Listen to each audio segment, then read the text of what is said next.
Assalamualaikum warahmatullahi wabarakatuh. Kelompok kami akan menjelaskan tentang hak dan kewajiban warga negara.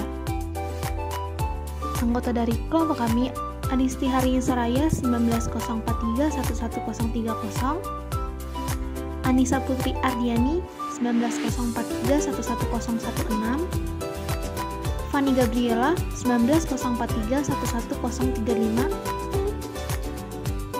Nawang Berkarahayu 190431146, Raisa Rahmanti 190431125, Susana Priyanti 190431104, dan Yuniarti Sumarno Putri 190431128.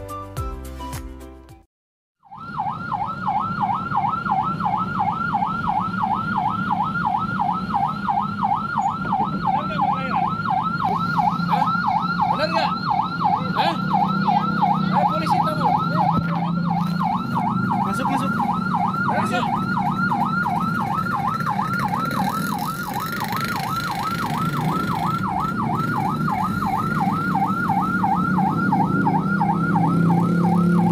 Kita percaya bahwa pasien bayi. Junkeun dipirakeun polisina A. Seorang pria yang mengaku sebagai seorang polisi tiba-tiba mengadang ambulans yang tengah mencoba membelah kemacetan Jalan Raya Cikembar, Sukabumi untuk menyelamatkan seorang anak kecil yang mengalami kejang. Ia sempat menggebrak ambulans tapi kemudian menanyakan siapa yang diangkut ambulans. Setelah itu ia mempersilakan ambulans lewat. Saat itu memang jalanan macet parah karena bertepatan dengan jam pulang karyawan pabrik. Tak lama viral rombongan sopir ambulans yang mencoba mendatangi Mapolres Sukabumi di mana pelaku pengadangan bekerja. Namun aksi itu dicegah polisi yang segera bermusyawarah dengan gabungan pengemudi ambulans di Warung Kiara. Menurut polisi, pelaku pengadangan sudah meminta maaf kepada sopir ambulans dan keluarga pasien. Masalah di antara pelaku dan korban diselesaikan secara kekeluargaan, namun sanksi tetap mengadang pelaku. Baik menyangkut kejadian kemarin dari anggota kita yang menghentikan ambulan, kita sudah melaksanakan pemanggilan dan kita sedang melaksanakan pemeriksaan, dan untuk tindakannya kita akan segera menjatuhkan tindakan sanksi lebih lanjut. Apakah sudah ada saling maaf-maafan antara kedua? Yang bersangkutan sudah minta maaf kepada supirnya dan juga penumpangnya kemarin yang ada di ambulan, sudah ada musyawarah. Sudah minta maaf yang bersangkutan, dan tetap tindakan kita, disiplin kita masih berlanjut. Status yang bersangkutan ini apa nih? Ya? Status yang bersangkutan ini? Pegawai negeri sipil pada Polri di Polres kita. Ambulans pengangkut pasien adalah salah satu dari kendaraan prioritas yang wajib didahulukan di jalan raya. Menghalangi laju kendaraan prioritas dapat dikategorikan melanggar pasal 287 ayat 4 Undang-Undang Lalu Lintas dan Angkutan Jalan. Hukumannya bisa berupa pidana kurungan maksimal 1 bulan atau denda Rp250.000. Bila menghalangi ambulans dengan cara membahayakan nyawa atau barang, dapat dikenai pasal 311 dengan sanksi pidana maksimal penjara 1 tahun atau denda maksimal Rp3 juta. Dari Sukabumi, Jawa Barat, Rizky Gustana, TV One mengabarkan. Halo teman-teman, gimana nih pendapat teman-teman setelah melihat video tersebut? Sangat miris bukan? Masih banyak beberapa oknum yang tidak menyadari akan hal itu. Sebenarnya tidak perlu heran, karena sudah ada undang-undang yang mengatur tentang ambulans di jalan. Sebagai pengendara dan pengguna jalan, teman-teman harus paham dan sadar akan kewajiban jika ada ambulans atau mobil jenazah yang lewat. Berdasarkan Undang-Undang Nomor 22 Tahun 2009 tentang Lalu Lintas dan Angkutan Jalan, Pasal 134 menyebutkan bahwa pengguna jalan yang memperoleh hak utama untuk didahulukan dikategorikan sebagai berikut. Yang pertama, kendaraan pemadam kebakaran yang sedang melaksanakan tugas. Yang kedua, ambulans yang mengangkut orang sakit. Yang ketiga, kendaraan untuk memberikan pertolongan pada kecelakaan lalu lintas. Yang keempat, kendaraan pimpinan lembaga negara Republik Indonesia. Yang kelima, kendaraan pimpinan dan pejabat negara asing serta lembaga internasional yang menjadi tamu negara. Yang keenam, iring-iringan jenazah. Dan yang ketujuh, konvoi dan atau kendaraan untuk kepentingan tertentu menurut pertimbangan petugas kepolisian negara Republik Indonesia. Jadi, teman-teman sekalian, kita sebagai pengguna jalan harus saling menghargai dan mengerti akan hak dan kewajibannya masing-masing. Berhubungan dengan hak dan kewajiban, apa sih sebenarnya makna dari keduanya? Hak merupakan sesuatu yang mutlak dimiliki oleh manusia sejak berada di dalam kandungan. Sementara itu, kewajiban adalah keharusan bagi setiap individu untuk melakukan peran sebagai warga negara agar individu tersebut mendapatkan haknya. Hak dan kewajiban suatu individu harus berjalan seimbang agar tidak menimbulkan ketidakadilan. Sebagai negara yang mentaati hukum dan menjunjung tinggi hak dan kewajiban warga negara, Indonesia mengatur hak dan kewajiban warga negara tersebut dalam Pancasila dan Undang-Undang Dasar tahun 1945. Hak dan kewajiban harus berjalan beriringan karena keduanya memiliki kepentingan yang sama.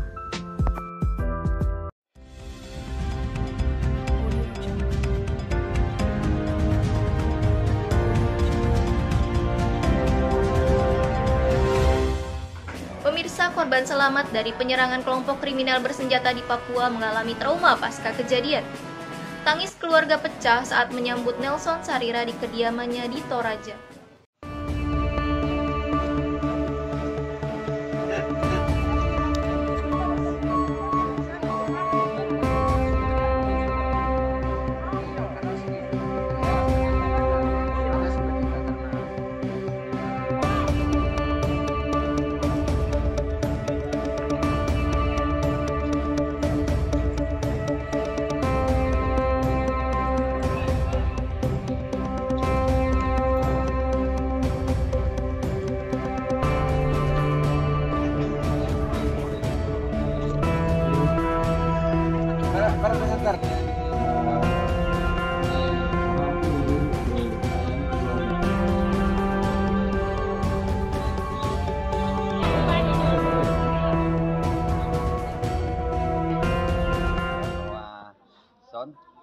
Kira-kira aman-aman aja di situ, nak? Aman aja, Bapak? Aman. Oke, baik. Terima kasih. Jangan lupa berdoa. Cuman itu yang pulang saya kerja, saya tanyakan. Setelah besok pagi itu, saya telepon sudah tidak ada jaringan sama sekali. Sekarang Pak, setelah Nelson tiba di kampung halaman, gimana Pak perasaannya dari pihak keluarga? Bangga sekali. Kita senang sekali. Penuh sukacita atas kembalinya Nelson bersama dengan keluarga. Dengan kami.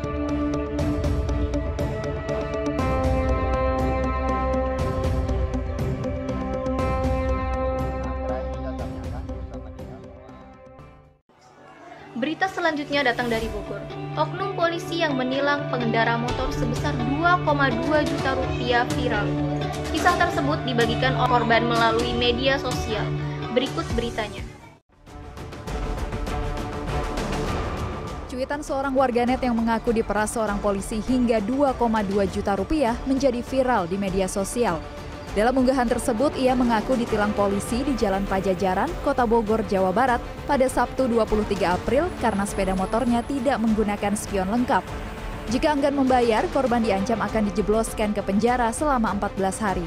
Setelah bernegosiasi, korban akhirnya terpaksa membayar separuh dari uang denda yang diminta atau sebesar Rp1.020.000. Wakil Kepala Polresta Bogor Kota Ajun Komisaris Besar Polisi Ferdi Setiawan membenarkan kejadian tersebut. Polisi yang diduga melakukan pemerasan tersebut diketahui berpangkat Brigadir Polisi Kepala dengan inisial SAS. Pada Senin siang, Bribka SAS telah dijebloskan ke tahanan Polresta Bogor Kota hingga 7 hari ke depan untuk proses sidang kode etik. Dari pemeriksaan awal diketahui, Bribka SAS telah 3 kali masuk sel tahanan karena melanggar kode etik Polri. Dan yang bersangkutan juga sudah mengakui perbuatannya dan motif daripada terduga pelanggar ini melakukan perbuatan tersebut ini adalah karena untuk mencari keuntungan pribadi. Penyidik bidang Propam Polresta Bogor telah mengumpulkan bukti pemerasan yang diduga dilakukan Bribka SAS. Sanksi penurunan pangkat atau demosi hingga pemecatan tidak dengan hormat kini menanti Bribka SAS. Muhammad Juanda, Bogor, Jawa Barat.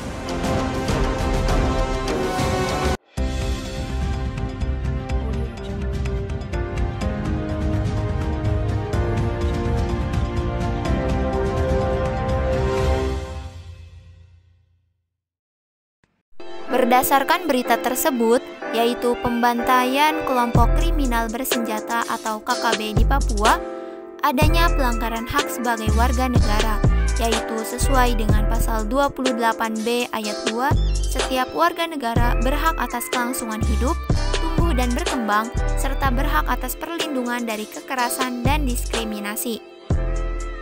Selanjutnya, pada berita polisi menilang kendaraan bermotor sebesar Rp2.200.000 diancam akan dimasukkan ke penjara selama 14 hari apabila tidak bisa membayar. Hal ini tentu melanggar hak seorang warga negara yang terdapat dalam pasal 28D ayat 1, yaitu adanya pengakuan jaminan, perlindungan, dan kepastian hukum yang adil, serta perlakuan yang sama di hadapan hukum. Kedua berita tadi merupakan contoh pelanggaran hak warga negara. Adapun yang menjadi hak warga negara terdapat dalam beberapa pasal dalam Undang-Undang Dasar 1945. Yang pertama, terdapat dalam pasal 27 ayat 2, yaitu hak warga negara berhak untuk mendapatkan pekerjaan dan penghidupan yang layak. Kemudian dalam pasal 28, warga negara berhak untuk berserikat dan berkumpul, mengeluarkan pikiran dengan lisan dan tulisan. Selanjutnya, dalam pasal 28B ayat 1, warga negara berhak untuk membentuk keluarga dan melanjutkan keturunan melalui perkawinan yang sah. Dalam pasal 28B ayat 2, yaitu hak anak atas kelangsungan hidup, tumbuh dan berkembang, serta berhak atas perlindungan dari kekerasan dan diskriminasi. Selanjutnya, dalam pasal 28C ayat 1, warga negara berhak untuk mengembangkan diri melalui pemenuhan kebutuhan dasarnya, mendapat pendidikan, dan memperoleh manfaat dari iptek, seni, dan budaya. Selanjutnya, dalam pasal 28C ayat 2, yaitu memajukan dirinya dalam memperjuangkan haknya secara kolektif untuk membangun masyarakat, bangsa, dan negaranya. Selanjutnya, dalam pasal 28D ayat 1, bahwa warga negara mendapat pengakuan, jaminan, perlindungan, dan kepastian hukum yang adil, serta perlakuan yang sama di hadapan hukum. Kemudian, dalam pasal 28D ayat 2, yaitu bekerja serta mendapat imbalan dan perlakuan yang adil dan layak dalam hubungan kerja. Selanjutnya, dalam pasal 28D ayat 3, warga negara memperoleh kesempatan yang sama dalam pemerintahan. Kemudian, dalam pasal 28D ayat 3, yaitu status kewarganegaraan. Setiap warga negara berhak untuk mendapatkan status kewarganegaraannya. Kemudian, dalam pasal 28E ayat 1, warga negara berhak untuk memeluk agama dan beribadat menurut agamanya, memilih pendidikan dan pengajaran, memilih pekerjaan, memilih kewarganegaraan, memilih tempat tinggal di wilayah negara, dan meninggalkannya, serta berhak kembali. Selanjutnya, pasal 28E ayat 2, yaitu kebebasan untuk meyakini kepercayaan, menyatakan pikiran dan sikap sesuai dengan hati nuraninya. Kemudian, dalam pasal 28E ayat 3, adanya kebebasan berserikat, berkumpul, dan mengeluarkan pendapat. Kemudian, dalam pasal 28F, bahwa warga negara berhak untuk berkomunikasi dan memperoleh informasi untuk mengembangkan pribadi dan lingkungan sosialnya, serta berhak mencari, memperoleh, memiliki, menyimpan, mengolah, dan menyampaikan informasi dengan menggunakan segala jenis saluran yang tersedia. Selanjutnya, pasal 28G ayat 1, yaitu perlindungan diri pribadi, keluarga, kehormatan, martabat, dan harta benda yang di bawah kekuasaannya, serta berhak atas rasa aman dan perlindungan dari ancaman ketakutan untuk berbuat atau tidak berbuat sesuatu yang merupakan hak asasi. Kemudian, pada pasal 28G ayat 2, yaitu bebas dari penyiksaan atau perlakuan yang merendahkan derajat martabat manusia dan berhak memperoleh suara politik dari negara lain. Selanjutnya, pasal 28H ayat 1, yaitu warga negara berhak untuk hidup sejahtera, baik lahir dan batin, bertempat tinggal, dan mendapat lingkungan hidup yang baik dan sehat, serta berhak memperoleh pelayanan kesehatan. Selanjutnya, pasal 28H ayat 2 yaitu mendapat kemudahan dan perlakuan khusus untuk memperoleh kesempatan dan manfaat yang sama guna mencapai persamaan dan keadilan. Kemudian, pada pasal 28H ayat 3, warga negara berhak untuk mendapatkan jaminan sosial yang memungkinkan pengembangan dirinya secara utuh sebagai manusia yang bermartabat. Selanjutnya, pasal 28H ayat 4, warga negara mempunyai hak milik pribadi dan hak milik tersebut tidak boleh diambil alih secara sewenang-wenang oleh siapapun. Kemudian, pada pasal 28I ayat 1, yaitu warga negara hidup, tidak disiksa, kemerdekaan pikiran dan hati nurani, beragama, tidak diperbudak, diakui sebagai pribadi di hadapan hukum, tidak dituntut atas dasar hukum yang berlaku surut.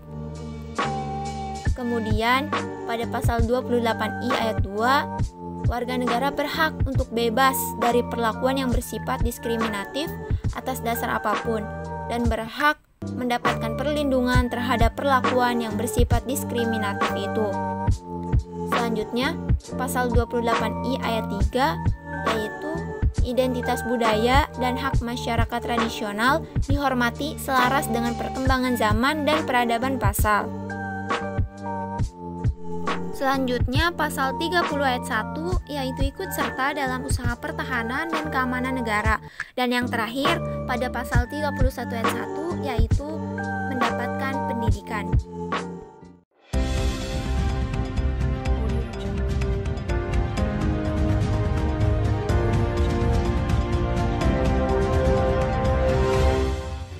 Selamat pagi pemirsa, bagaimana kabar Anda hari ini? Bertemu lagi bersama saya Yuniarti Simona Putri dalam Kabar Kabur.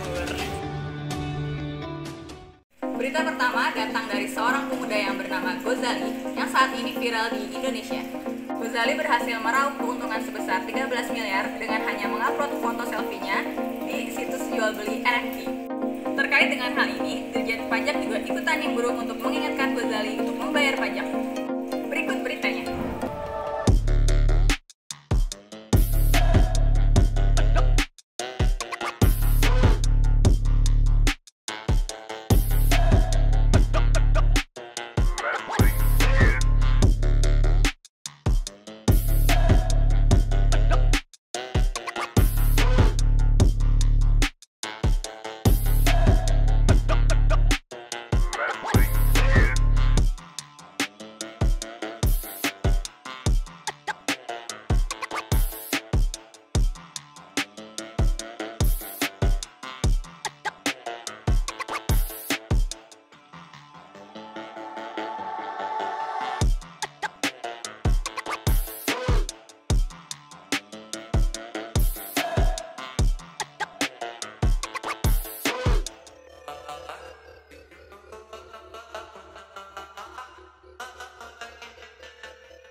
Berita selanjutnya datang dari pengendara motor di Tasikmalaya, Jawa Barat.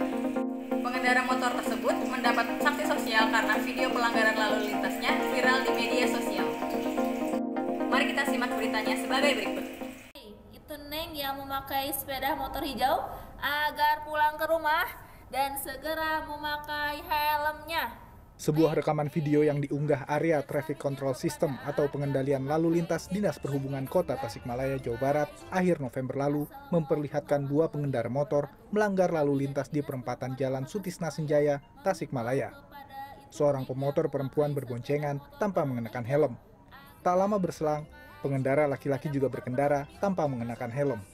Keduanya harus ditegur petugas ATCS Dinas Perhubungan melalui pengeras suara. Malu menjadi pusat perhatian, pengendara ini menerobos lampu merah hingga membahayakan keselamatan. Video ini pun menjadi viral di media sosial. Ya, sedang bertugas kita lagi memantau CCTV di semua simpang gitu. Ternyata ada pelanggaran. Nah, langsung kita fokus ke sana zoom in. Oh, ternyata ada pelanggaran yang nggak pakai helm seperti itu. Waktu itu masih inget nggak kata-kata yang disampaikan? Oh iya, waktu itu kan lagi nggak pakai helm dah, dan itu ada teteh-teteh sama neng-neng, jadi langsung saya himbau aja, neng, hey, tolong pulang ke rumah, bawa helmnya gitu, hey neng, gitu, seperti itu. Tahunya ada lagi ya? Ada lagi di belakangnya satu orang cowok ya, pakai jaket lepis, langsung saya himbau aja gitu, langsung pulang ke rumah, bawa helm, langsung pakai helm. Siap. Tak hanya pemotor, pengendara roda 4 juga kerap melanggar. Sejumlah angkutan kota parkir sembarangan hingga menyebabkan arus lalu lintas macet. Petugas berulang kali memperingatkan pengendara melalui pengeras suara, tapi tidak digubrisnya. Dinas Perhubungan Kota Tasikmalaya mencatat, pelanggaran lalu lintas di pusat kota mengalami penurunan 20% setelah dipasang CCTV. Meski demikian, kesadaran tertib lalu lintas diakui masih minim. Kebetulan operator ATCS sedang memantau situasi arus lalu lintas. Terdapat pelanggaran sepeda motor yang tidak menggunakan helm 2 orang, dan kita melakukan himbauan terhadap pengendara tersebut untuk segera pulang ke rumah dan mengambil helm. Dengan belum adanya kamera CCTV, sekitar 20% terjadi penurunan pelanggaran menggunakan helm, terutama menggunakan helm gitu. Hingga awal Desember, video viral ini sudah ditonton lebih dari 6.000 orang. Sejumlah warganet pun ikut membanjiri komentar pada postingan video ATCS di Subkota Tasikmalaya ini. Deden Rahadian, Tasikmalaya.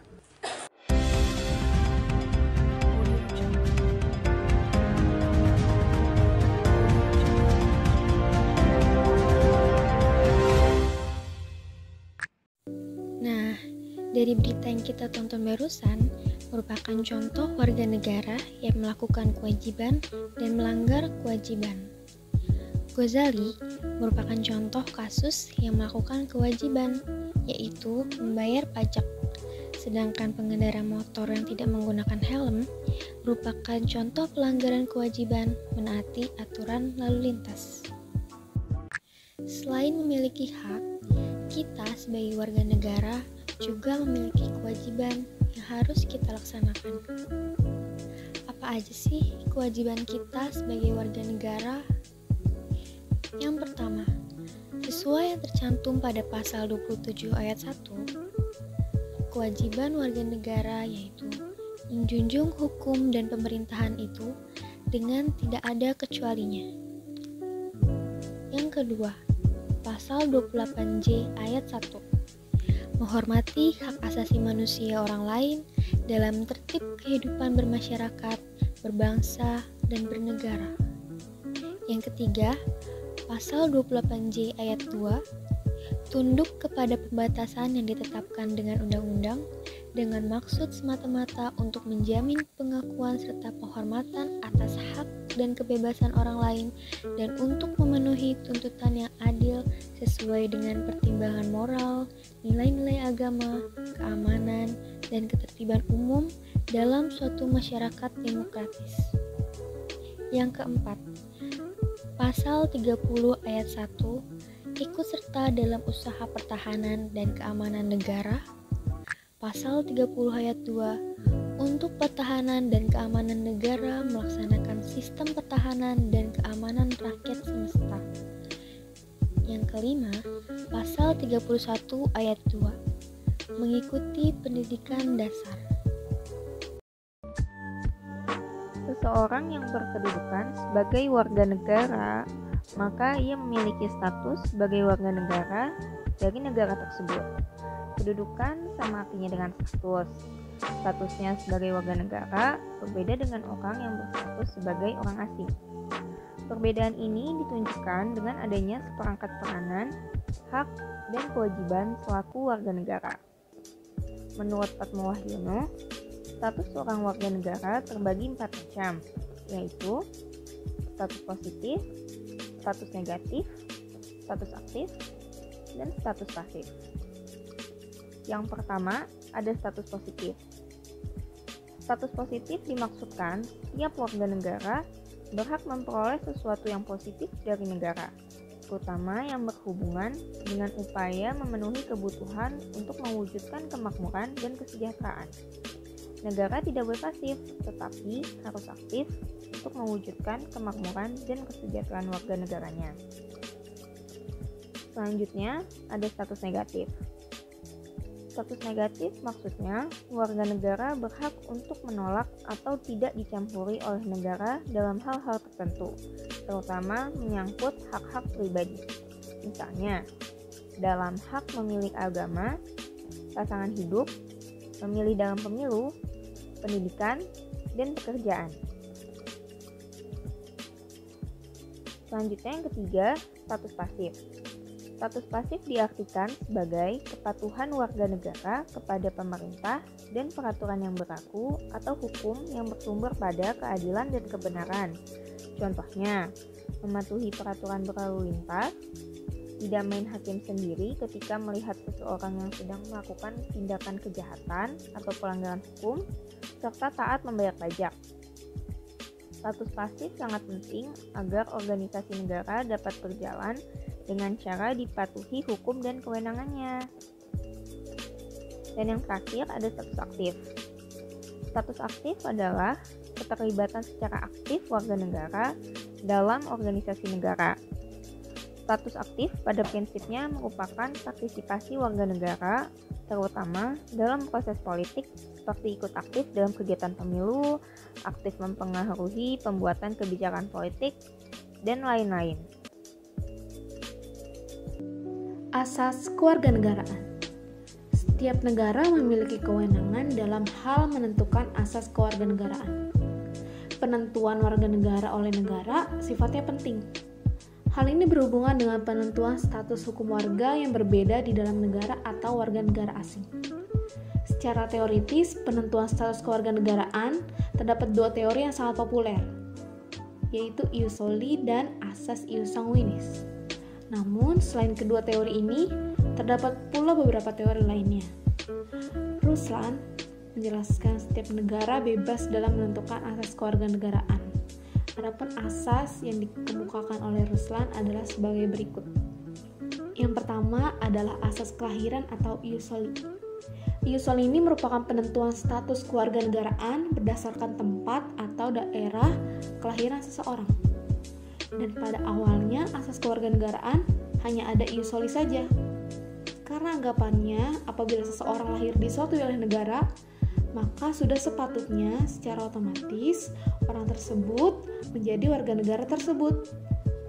Namun, seiring perkembangan zaman dan diikuti dengan tingginya mobilitas manusia, asas ini saja dinilai kurang. Oleh karena itu, muncullah asas ius sanguinis. Yang selanjutnya yaitu asas keturunan atau ius sanguinis. Ius sanguinis merupakan pedoman kewarganegaraan yang didasarkan pada pertalian darah atau keturunan. Jadi, setiap negara yang menganut asas ini, setiap orang yang lahir secara otomatis akan menganut kewarganegaraan dari orang tuanya. Asas perkawinan, yaitu merupakan penentuan kewarganegaraan yang didasarkan pada aspek perkawinan yang memiliki asas kesatuan hukum, yaitu paradigma suami istri atau ikatan keluarga, yang merupakan inti masyarakat yang mendambakan suasana sejahtera, sehat, dan bersatu. Di samping itu, asas perkawinan ini juga mengandung asas persamaan derajat, yaitu perkawinan tidaklah menyebabkan perubahan status kewarganegaraan masing-masing pihak. Yang keempat yaitu unsur perwarganegaraan atau naturalisasi. Di dalam naturalisasi ada yang bersifat aktif, yaitu seseorang yang dapat menggunakan hak opsi untuk memilih atau mengajukan kehendak untuk menjadi warga negara dari suatu negara. Sedangkan naturalisasi pasif, yaitu seseorang yang tidak mau diberikan status sebagai warga negara dari suatu negara. Maka yang bersangkutan menggunakan hak repudiasi, yaitu hak untuk menolak pemberian kewarganegaraan tersebut. Di Indonesia sendiri diakui 4 asas kewarganegaraan dan telah diatur menurut Undang-Undang Nomor 12 Tahun 2006. Yang pertama adalah ius sanguinis. Ius sanguinis sama seperti yang telah dijelaskan di atas. Dan Indonesia sendiri merupakan penganut dari asas kewarganegaraan ius sanguinis. Yang kedua adalah ius soli. Asas ius soli ini sama seperti yang telah dijelaskan di atas, dan negara yang menganut asas ius soli ini antara lain Inggris, Amerika Serikat, Mesir, Korea Selatan, dan lain-lain. Yang ketiga, asas kewarganegaraan tunggal. Asas kewarganegaraan tunggal adalah asas yang mengatur bahwa tiap warga negara hanya boleh memiliki satu kewarganegaraan saja. Yang terakhir, asas kewarganegaraan ganda terbatas. Asas ini adalah asas yang menentukan kewarganegaraan ganda bagi anak-anak sesuai dengan ketentuan yang telah diatur dalam undang-undang. Asas ini menentukan kewarganegaraan ganda bagi anak-anak yang belum dewasa, yaitu yang belum berusia 18 tahun atau belum pernah menikah. Hal tersebut dilakukan karena mempertimbangkan bahwa anak-anak masih belum dewasa secara yuridis dan dianggap belum memiliki kecakapan dalam lalu lintas hukum sehingga dapat menentukan kewarganegaraannya. Gambar yang tertera merupakan gambar dari satu keluarga yang cukup terkenal di YouTube, yaitu dengan channel yang bernama Kimba Family. Kimba Family sendiri mengangkat tentang keharmonisan keluarga dengan dua budaya yang berbeda karena berasal dari dua negara yang berbeda. Ayah yang bernama Jae merupakan warga negara Korea, sedangkan ibunya yang bernama Gina merupakan warga negara Indonesia. Korea dan Indonesia menganut asas kewarganegaraan yang berbeda. Korea menganut Insoli, sedangkan Indonesia menganut asas ius sanguinis. Mereka memiliki 3 orang anak, dan berdasarkan undang-undang yang berlaku di Indonesia, dengan perbedaan yang ada, yaitu ayahnya yang berwarga negara Korea dengan asas ius soli dan ibunya berwarga negara Indonesia dengan asas Korea yang menganut asas ius soli, yaitu asas kewarganegaraan yang didasarkan pada tempat di mana ia lahir. Maka anak dari Kimba Family sudah dipastikan menjadi warga negara Korea. Namun, ibunya yang merupakan warga Indonesia dan Indonesia merupakan menganut asas ius sanguinis, yaitu asas kewarganegaraan dari keturunan. Anak dari Kimba Family juga ikut menjadi warga negara Indonesia. Oleh karena itu, anak dari Kimba Family memiliki 2 kewarganegaraan atau kewarganegaraan ganda. Dalam Undang-Undang Indonesia, perkawinan campuran mengatur hal tersebut. Itu, anak tersebut diperbolehkan memiliki kewarganegaraan ganda, namun hanya sampai anak tersebut berusia 18 tahun. Apabila anak tersebut sudah berusia 18 tahun, maka anak tersebut sudah harus menentukan satu kewarganegaraannya, karena Indonesia menganut kewarganegaraan tunggal. Dan pernyataan untuk memilih tersebut harus disampaikan paling lambat 3 tahun setelah anak berusia 18 tahun atau setelah kawin. Syarat kewarganegaraan. Syarat kewarganegaraan merupakan tata cara memperoleh status kewarganegaraan Republik Indonesia bagi orang asing. Berdasarkan ketetapan Undang-Undang Nomor 12 Tahun 2006, tata cara memperoleh kewarganegaraan Indonesia meliputi 8 cara, yaitu 1. Telah berusia 18 tahun atau sudah kawin. 2. Pada waktu mengajukan permohonan kewarganegaraan telah tinggal di negara Republik Indonesia paling singkat 5 tahun berturut-turut atau paling singkat 10 tahun tidak berturut-turut. 3. Sehat jasmani dan rohani. 4. Dapat berbahasa Indonesia serta mengakui Dasar Negara Pancasila dan Undang-Undang Dasar 1945 Negara Republik Indonesia tahun 1945. 5. Tidak pernah dijatuhi pidana karena melakukan tindak pidana yang diancam dengan pidana penjara 1 tahun atau lebih. 6. Jika dengan memperoleh kewarganegaraan RI tidak menjadikannya kewarganegaraan yang ganda. 7. Mempunyai pekerjaan atau berpenghasilan tetap. 8. Membayar kas negara. Bagi orang asing yang ingin memperoleh kewarganegaraan Republik Indonesia, Undang-Undang Nomor 12 Tahun 2006 memperbolehkan. Namun, tetap berdasarkan ketentuan bagaimana 8 kriteria yang disebutkan ya.